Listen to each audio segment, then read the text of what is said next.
Bapak-bapak, ibu-ibu, saudara-saudara kaum muslimin rahimakumullah.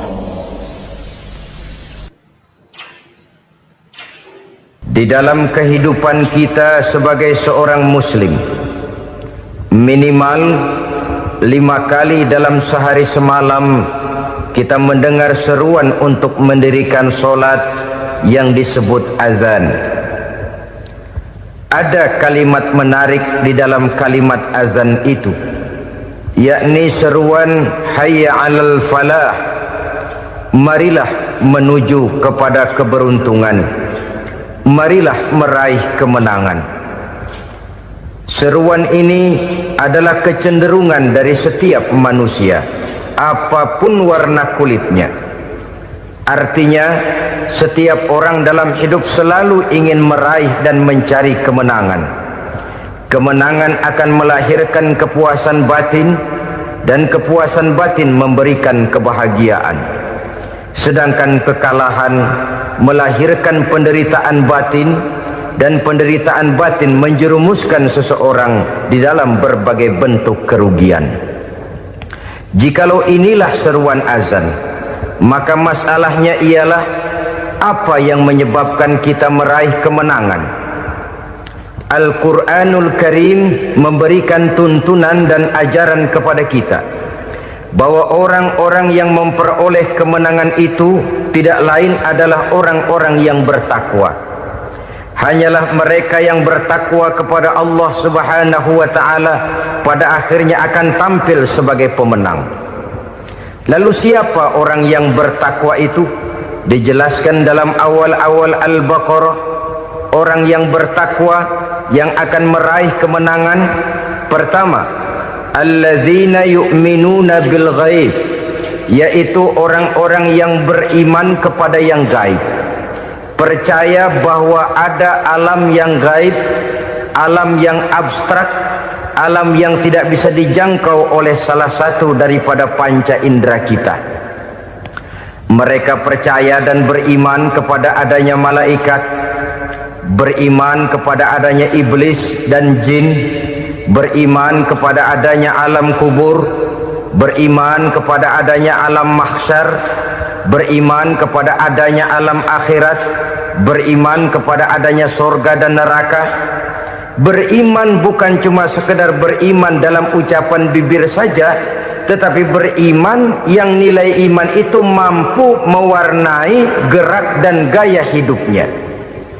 Iman yang meresap sampai ke tulang sumsum, kemudian memberikan dampak positif di dalam kehidupan manusia.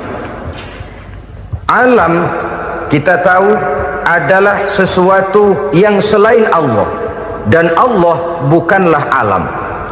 Apapun namanya selain daripada Allah, itu adalah alam. Alam pada hakikatnya terbagi menjadi dua. Ada alam syahadah, alam nyata, alam konkret, alam yang bisa dijangkau oleh salah satu indera kita.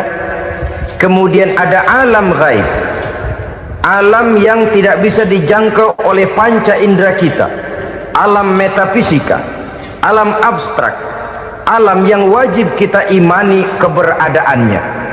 Kita percaya bahwa malaikat itu ada, kita percaya kepada jin, bahwa jin itu ada, kita percaya kepada adanya iblis dan setan. Bukan percaya kepada iblis dan setannya, percaya bahwa iblis dan setan itu ada. Itu termasuk salah satu daripada sifat orang yang bertakwa kepada Allah. Saudara-saudara kaum muslimin rahimakumullah, kecenderungan pembangunan yang lebih bersifat materialistis biasanya menggeser aspek kehidupan rohani. Orang berpikir empiri, dan dalam pola pikir yang demikian maka alam gaib tidak lagi mendapat perhatian. Aspek kehidupan yang bersifat rohaniah malah mulai ditinggalkan. Akibatnya terjadilah kepincangan di dalam kehidupan kita. Pernah ada satu pengalaman pribadi dalam perjalanan kembali ke tanah air.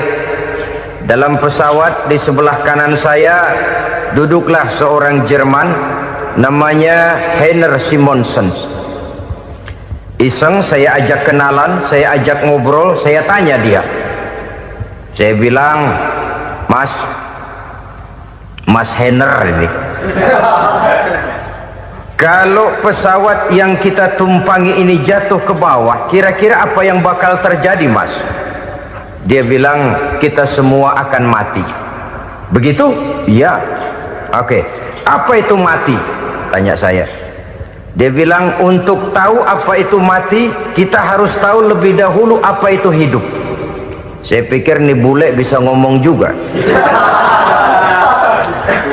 Baiklah, kata saya. Apa hidup menurut Anda itu?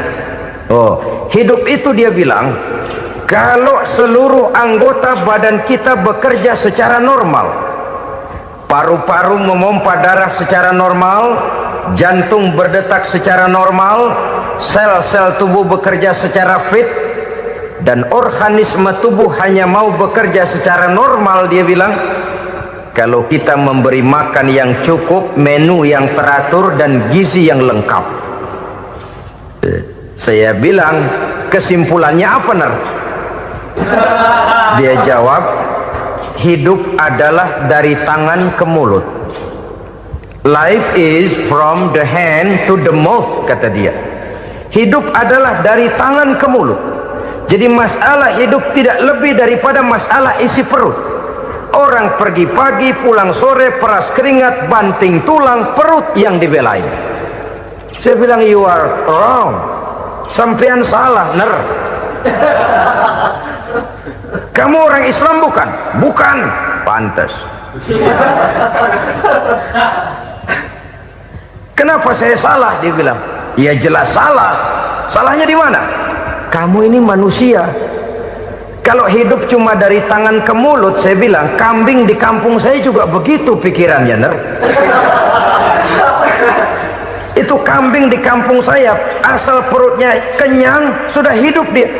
Perkara besok bagaimana, lusa prospeknya macam mana, bulan depan ada apa, kambing nggak pernah mikir. Di kampung saya kambing juga pikirannya begitu. Kamu Kristen ya? Tadinya.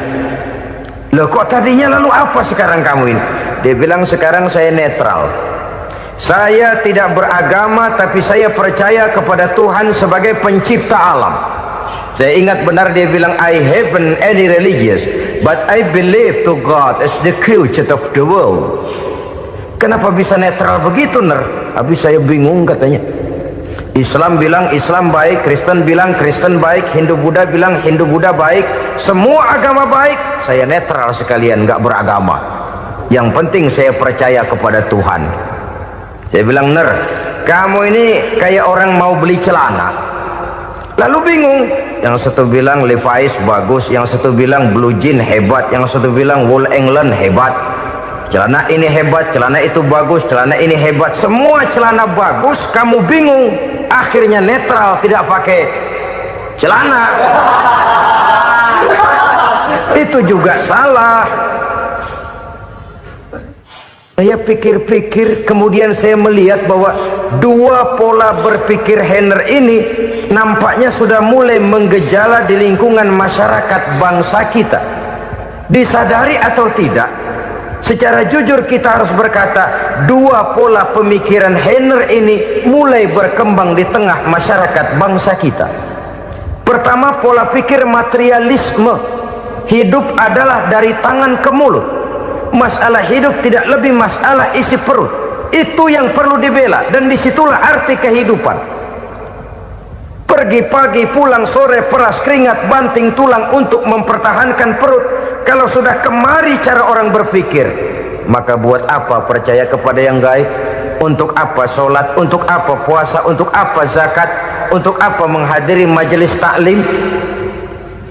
Tanpa kepercayaan kepada yang gaib, hidup berjalan menurut alur empiris dan materialis. Kalau sudah ke sana cara orang berpikir, biasanya orang lalu cenderung menghalalkan segala cara. Hanyalah orang yang percaya bahwa akhirat ada, hanyalah orang yang percaya bahwa alam kubur itu ada, hanyalah orang yang percaya bahwa malaikat itu ada, hidupnya akan lebih terarah dan terkendali.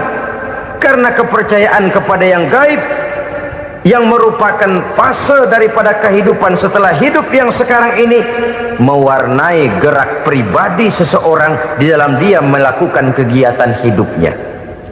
Pola berpikir materialisme, disadari atau tidak, mulai menggejala di lingkungan masyarakat bangsa kita.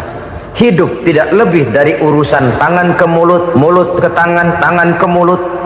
Asal perut sudah kenyang, hiduplah sudah. Perkara bagaimana prospek hari yang akan datang, bagaimana akhirat, tidak jadi persoalan. Ini yang oleh Nabi diperingatkan, ad-dunya sijnul mu'min wa jannatul kafir. Dunia adalah penjara bagi orang beriman dan surga bagi orang kafir. Dulu di zaman Belanda hadis ini pernah disalah tafsirkan, disalah artikan, digunakan sebagai senjata untuk mengkebiri dan membuat impoten umat Islam. Sudahlah umat Islam gak usah macam-macam, kata Belanda. Dunia ini kan penjara buat orang Islam, surga buat orang kafir. Di penjara jangan bertingkah.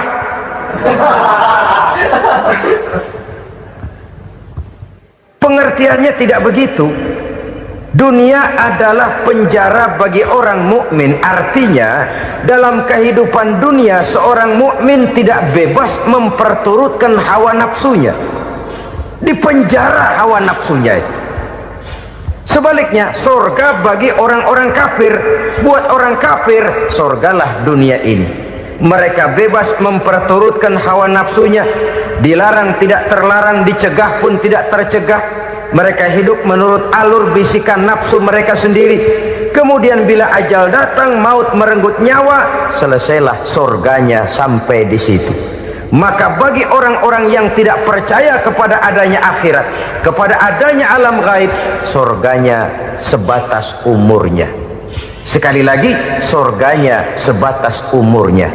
Bila umur selesai, ajal pun datang merenggut nyawa, selesailah sudah surganya sampai di situ. Alangkah pendeknya perjalanan orang-orang yang tidak percaya kepada alam gaib ini. Bagi kita mukmin, jikalau kita mampu memenjarakan hawa nafsu, kita bisa bahagia di dunia ini. Dan Islam memang tidak menyuruh kita sengsara di dunia. Raih dunia, kejar dunia, gapai dunia sebagai alat untuk mencapai kebahagiaan di akhirat nanti.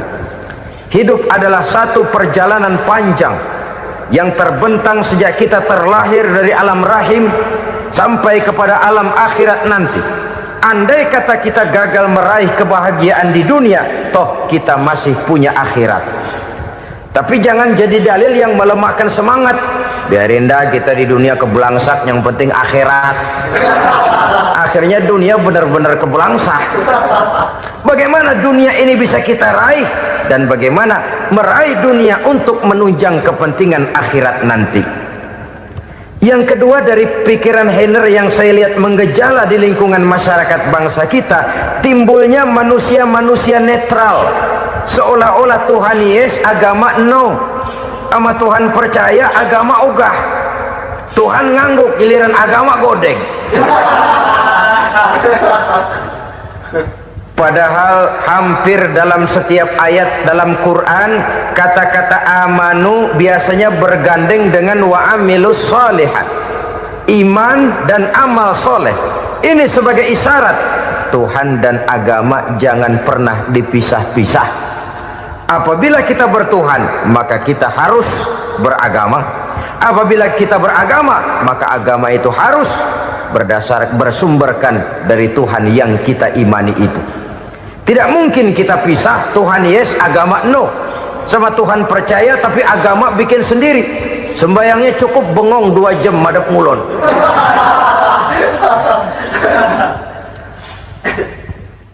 Saudara-saudara kaum muslimin rahimakumullah. Jadi dengan demikian, agama yang kita akui merupakan unsur mutlak di dalam pembangunan sekarang ini, merupakan bagian dari kehidupan yang menuntun kita bahwa di balik alam nyata ini, di balik alam syahadah ini ada alam gaib. Dan mudabbir, murabbi, yang mengatur, yang menguasai, yang memelihara, baik dia alam nyata, baik dia alam gaib, tidak lain adalah Allah Subhanahu wa ta'ala. Di sana ada satu super power, satu maha kekuatan yang kita perlu bersandar kepadanya. Sebagai makhluk nyata yang hidup di alam nyata, berbuatlah secara nyata sebagaimana harusnya kita berbuat. Karena Islam jelas bukan agamanya orang pemalas.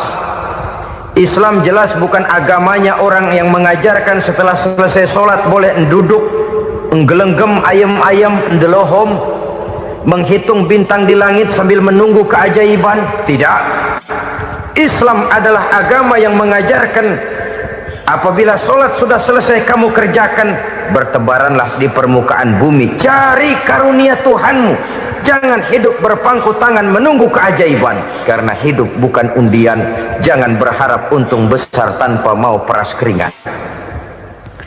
Tapi di sebalik itu toh kita juga harus yakin bahwa di sisi usaha nyata yang kita lakukan ada satu super power, satu maha kekuatan gaib yang menentukan berhasil dan tidaknya usaha kita. Kepercayaan kepada hal semacam inilah yang mendorong kita untuk mempunyai sandaran vertikal, agar jikalau usaha ini berhasil, kita tidak lupa diri dan lupa daratan. Jikalau usaha ini gagal, kita tidak putus asa dan buruk sangka, tidak cuplik pandangan dan sempit hati, tapi mampu melihat persoalan dengan kacamata putih sambil husnuzon kepada Allah Subhanahu wa ta'ala. Kita percaya malaikat itu ada yang namanya Raqib dan Atid, mengawasi gerak hidup kita sampai kepada gerak hati kita. Ini memberikan sugesti agar kita berhati-hati, tidak sejengkal tanah pun kita bisa berlindung dari pengawasan Raqib dan Atid. Ada Munkar Nakir yang akan menyoal kita di alam kubur. Ada malaikat Malik, penjaga neraka. Ada malaikat Ridwan yang menjaga surga. Kita percaya kepada adanya jin, kita percaya kepada adanya setan, iblis. Percaya kepada adanya, bukan mempercayai si setan, si iblis lalu menjadikannya sebagai teman. Tidak. Percaya bahwa mereka itu ada dan merupakan makhluk Allah yang gaib, yang diciptakan Allah Azza wa Jalla. Kepercayaan kepada alam gaib memberikan motivasi terhadap gerak lahir manusia, sehingga dengan motivasi kepercayaan kepada yang gaib, gerak lahir jadi lebih terarah, jadi lebih terpelihara. Pernah seseorang bertanya, "Pak, apakah adanya akhirat bisa dibuktikan secara ilmiah?" Saya bilang tidak bisa, tidak bisa. Kenapa? Karena yang berangkat nggak pernah pulang kembali lagi. Kalau dia pulang kemari bisa kita tanya bagaimana enak di sono. Cuma secara moral saya katakan, lebih beruntung orang yang percaya kepada akhirat daripada yang tidak. Sekarang saudara percaya akhirat ada, lalu saudara baik-baik di dunia, sholat, puasa, zakat, menolong orang lain, menebarkan kebajikan. Saudara mati, andai kata akhirat tidak ada, toh dalam hidup saudara sudah berbuat baik, paling tidak nama saudara akan dikenang sebagai orang baik. Sebaliknya, saudara percaya, kata saya, bahwa akhirat tidak ada, lalu hidup semau-maunya, tenggelam dalam maksiat dan munkarat, menentang Allah, tidak mau ruku dan sujud, lalu saudara mati, kemudian akhirat ada, ayo mau apa? Bekal tidak punya. Jadi secara moral lebih beruntung orang yang percaya kepada adanya akhirat daripada yang tidak percaya. Dan itu alam gaib yang tidak bisa dibuktikan secara eksat. Jangankan untuk membuktikan seperti itu, dalam kehidupan sehari-hari saja yang kita rasakan tidak selalu berbentuk toh. Angin, bagaimana sih bentuknya angin? Kita tidak tahu. Merah, artinya kalau dikerok merah. Yang merah itu kulit, yang kulit kita bukan anginnya. Sakit, rasa sakit itu ada, tapi bagaimana bentuk sakit kita nggak pernah tahu. Kalau kita makan cabai pedas, bagaimana bentuk pedas itu tidak ada, tapi rasa ada. Bentuk pedas hijau, cabenya bukan pedasnya. Tidak semua yang kita rasakan bisa kita gambarkan dalam bentuk yang konkret. Oleh karena itu, sekali lagi bahwa kepercayaan kepada alam yang gaib mampu memberikan satu sugesti yang menata kehidupan seseorang lebih lurus, lebih terarah, dan lebih terkendali. Maka wajar kalau kepercayaan kepada yang gaib mengantarkan seseorang untuk meraih kemenangan. Kenapa? Dia percaya kepada yang gaib, bahwa akhirat ada, bahwa alam kubur ada, bahwa pertanggungan jawab itu ada. Maka dia lalu tidak hidup saenae udele dewe, gitu loh. Tidak hidup menurut seleranya sendiri, terarah, teratur. Ini cirinya yang pertama. Orang bertakwa yang akan meraih kemenangan, mereka beriman, mereka percaya kepada yang gaib. Bahkan hal-hal konkret saja selalu berangkat dari yang gaib. Saudara-saudara, para remaja, para pemuda sekarang ini tidak pernah tahu toh siapa yang akan jadi teman hidup saudara. Kita bisa saja ngerancang, mentargetkan, tapi toh akhirnya yang namanya jodoh bukan kekuasaan kita. Rezeki di luar kemampuan kita. Begitu juga ajal, maut, jodoh, ajal adalah contoh-contoh konkret bahwa pada akhirnya yang gaiblah yang menentukan. Bertahun-tahun ngelancong, emang jodoh seret nggak jadi.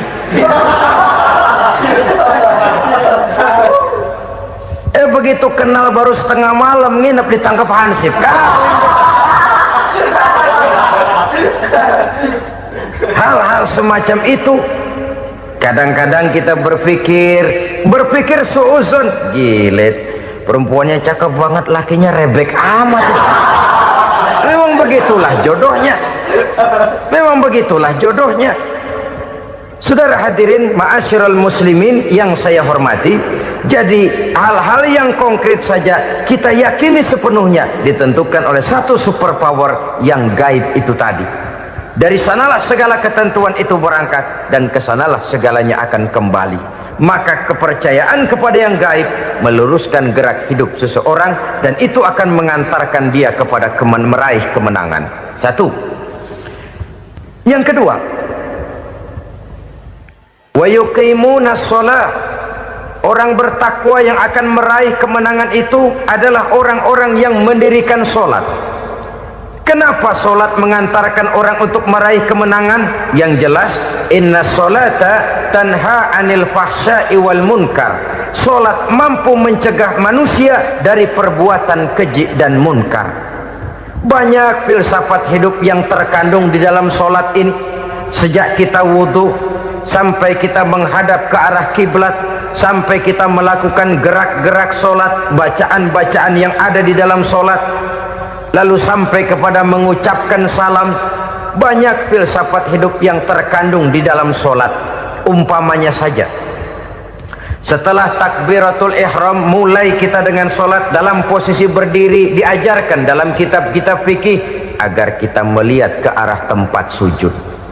Ini kan filsafat kehidupan. Kalau kamu sholat dalam posisi berdiri, lihat tempat sujud. Jangan sholat mata jelalatan, sebab nanti bisa mengurangi kekhusyuan. Jadi wajar kalau yang dikatakan bahwa yang paling afdol adalah shaf yang di depan. Kenapa? Secara harfiah pengertiannya akan lebih mengundang kekhusyuan. Kenapa? Kalau kita di shaf paling depan di masjid umpamanya paling banter kita lihat tembok. Tapi kalau kita shaf di tengah atau di belakang, orang-orang di depan kita pun akan kelihatan. Yang bajunya loreng, yang bajunya genggang, yang bajunya macam-macam. Kita lihat, kadang-kadang kita pikirin, ada yang bajunya bolong. Kita sholat tapi dalam hati, nih orang bajunya robek yang nggak tahu apa. Ada saja hal-hal yang mengusik kekhusyuan kita. Oleh sebab itu diajarkan dalam posisi berdiri, lihat, arahkan pandangan matamu kepada tempat sujud. Ini kan filsafat kehidupan.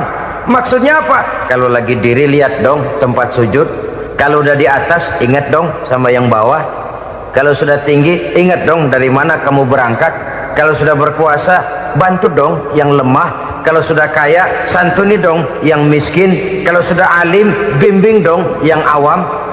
Ini filsafat kehidupan. Dalam posisi berdiri kau lihat tempat sujud. Ini akan melahirkan kepekaan sosial di mana seseorang mau tahu kepada orang lainnya. Bagaimanapun kaya kita, tinggi pangkat dan jabatan kita, jikalau hidup hanya untuk kepentingan perut sendiri saja, rasanya belum membawa manfaat di dalam kehidupan kita. Tapi efek yang tertinggi sesungguhnya, solat mencegah manusia dari perbuatan keji dan munkar.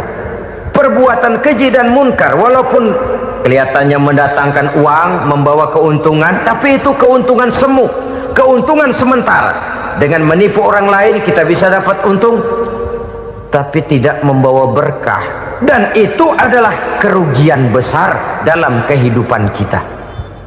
Maka untuk meraih kemenangan harus dimulai dengan membentuk kepribadian yang tegar, memiliki sandaran vertikal yang langsung kepada Allah Subhanahu wa ta'ala, dan itu hanya bisa kita tempuh melalui jalur ibadah formal yang sudah ditentukan Allah, yakni solat yang 5 waktu.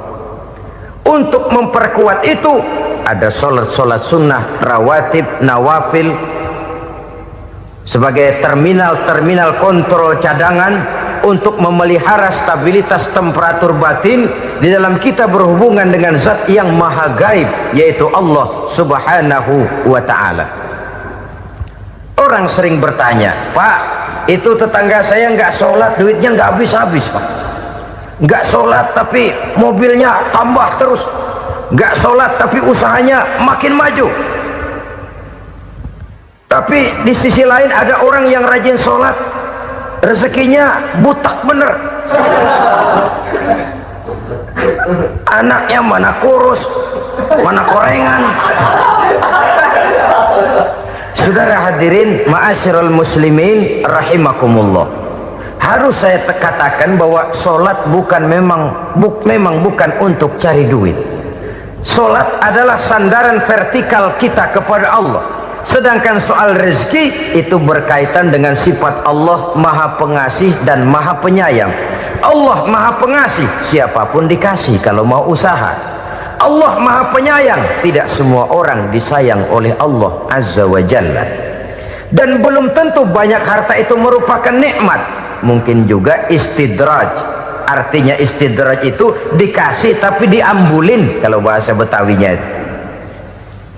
Dikasih tapi diambulin, itu bukan merupakan nikmat sesungguhnya, lebih merupakan azab dari Allah Subhanahu wa ta'ala.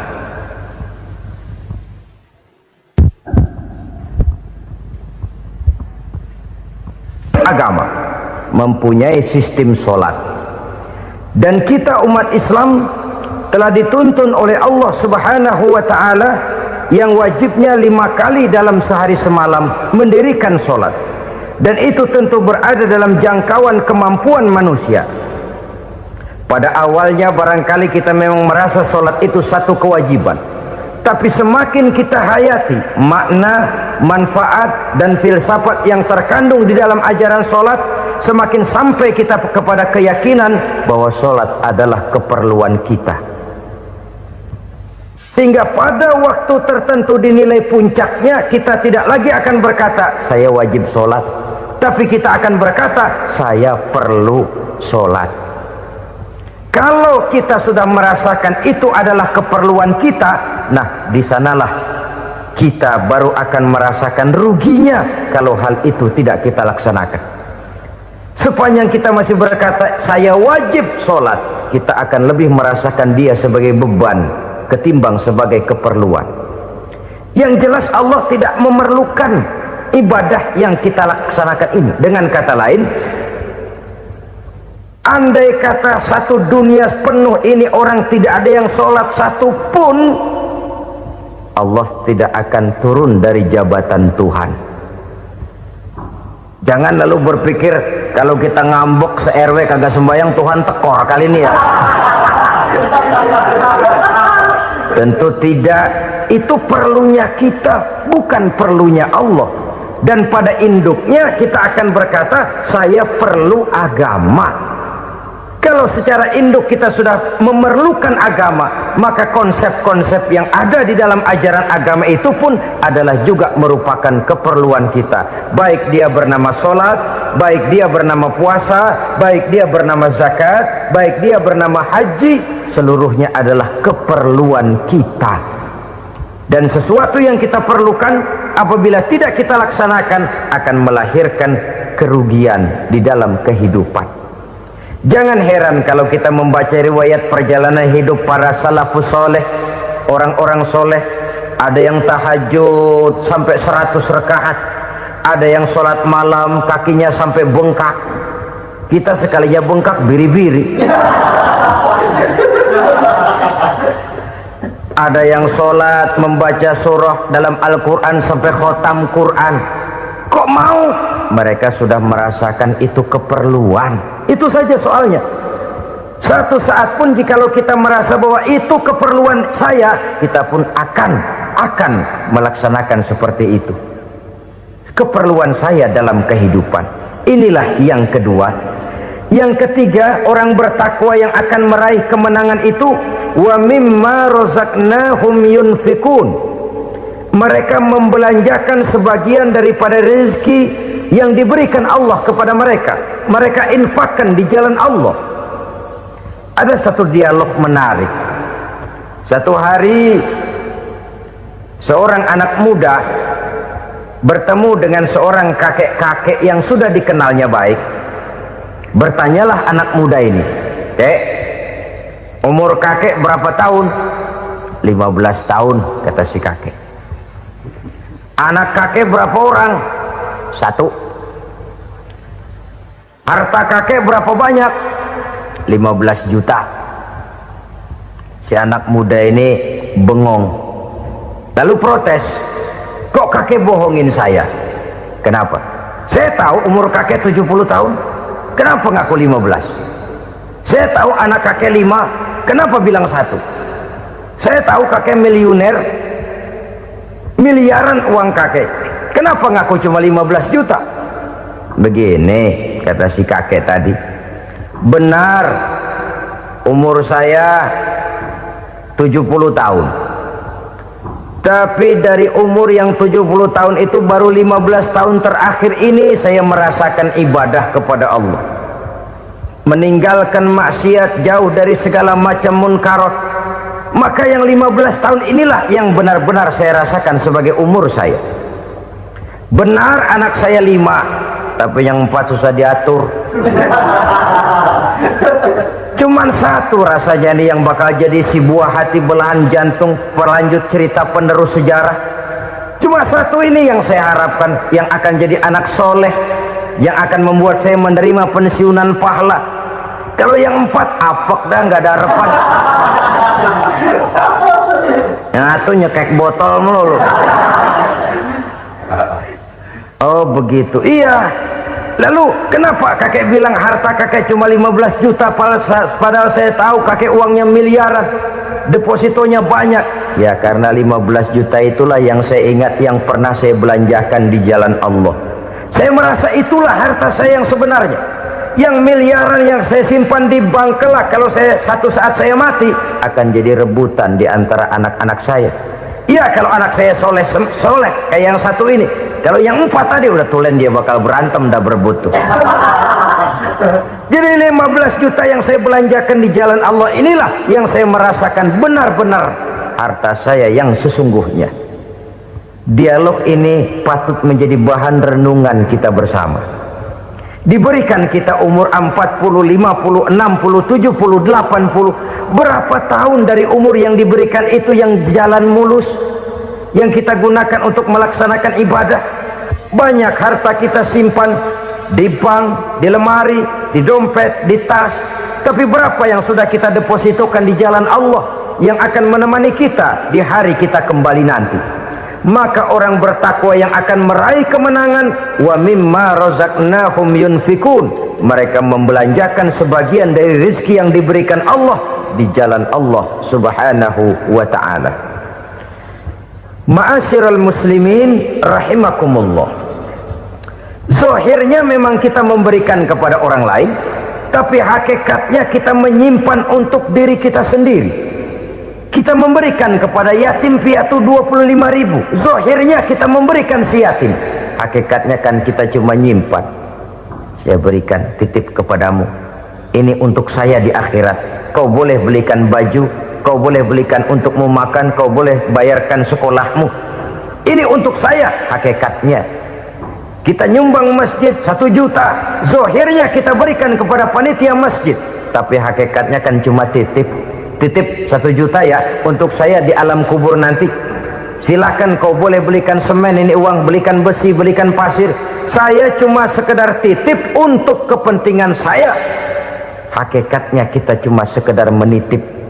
Sebagaimanapun pada hakikatnya, apapun yang kita miliki dalam kehidupan kan cuma sekedar hak guna pakai, bukan hak milik mutlak. Harta kita, rumah kita, kendaraan kita, kebun kita, pabrik kita, hak guna pakai saja. Hak milik mutlak cuma untuk Allah subhanahu wa ta'ala. Saudara-saudara kaum muslimin rahimakumullah, ini yang ketiga. Kemudian yang keempat, orang-orang bertakwa yang akan meraih kemenangan, allazina yu'minuna bima unzila ilaika, mereka yang beriman, mereka yang percaya kepada apa yang telah diturunkan kepadamu Muhammad, ay Al-Quran, yakni Al-Quranul Karim. Setelah percaya kepada yang gaib, mendirikan solat, kemudian menginfakkan sebagian dari rezeki yang diberikan Allah, mereka juga lalu percaya kepada yang diturunkan terhadap Nabi, yaitu tidak lain Al-Quranul Karim.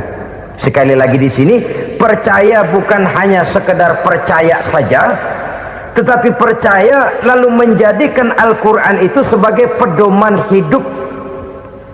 Sebab memang Al-Quran itu adalah GBHM, garis-garis besar haluan muslim. Apa yang harus kita lakukan, apa yang harus tidak kita lakukan, bagaimana mestinya kita bertingkah laku dan berbuat, seluruhnya tercantum di dalam Al-Quranul Karim. Itu sebabnya ketika satu hari Aisyah ditanya bagaimana akhlak Rasul, beliau menjawab, kana Rasulullah sallallahu alaihi wasallam khuluquhul Quran. Akhlak daripada Rasulullah tidak lain adalah Al-Quran. Jawaban simpel ini memberikan gambaran bahwa keseluruhan daripada konsepsi Quran sudah diterjemahkan dalam kehidupan Rasulullah sallallahu alaihi wasallam.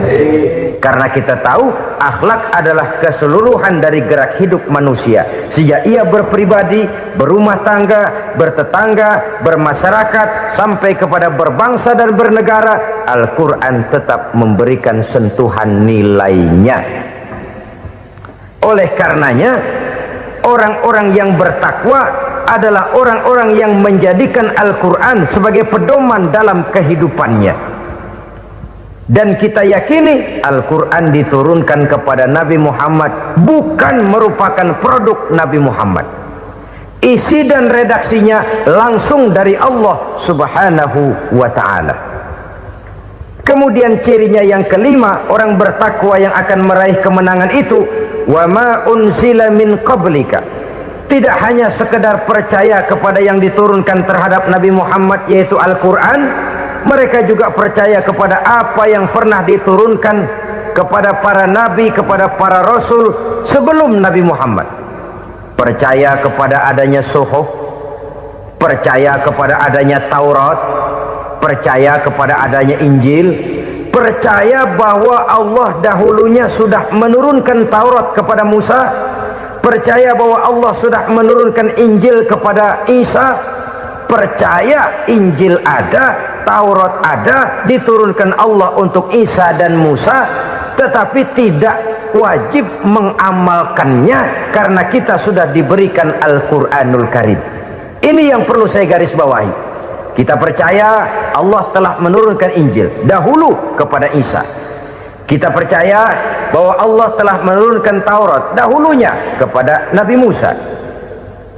Kadang-kadang ini dijadikan dalih, dikacaukan pengertiannya. Quran saja mengajarkan bahwa orang yang bertakwa harus percaya kepada Injil, maka pakailah Injil. Apalagi kalau ayat sebelumnya ditilap, dihapus, dihilangkan, Injilnya yang ditekankan, maka akan terjadilah penekanan yang salah arah. Karena salah arah akhirnya bisa merusak dan menghancurkan akidah. Ketika Rasul suatu saat pernah ditanya orang, "Ya Rasul, bagaimana sikap kita sebagai muslim terhadap Injil yang ada sekarang?" Beliau menjawab, "La tukadzibuhu jami'an wa la tusaddiquhu jami'an." Jangan didustakan seluruhnya, jangan juga dibenarkan semuanya.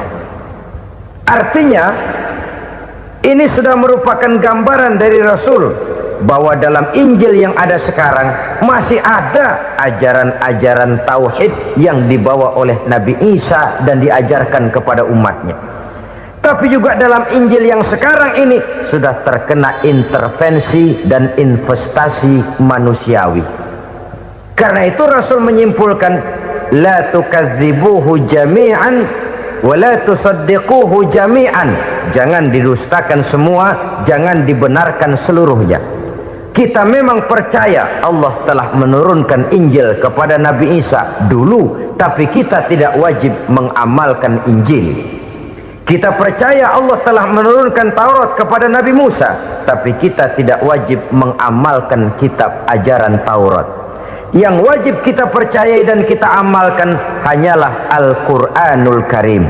Kenapa? Oleh karena baik yang ada di dalam Taurat, baik yang ada di dalam Injil, tentu tercakup di dalam Al-Quran sebagai kitab terakhir yang diturunkan oleh Allah Subhanahu wa Ta'ala.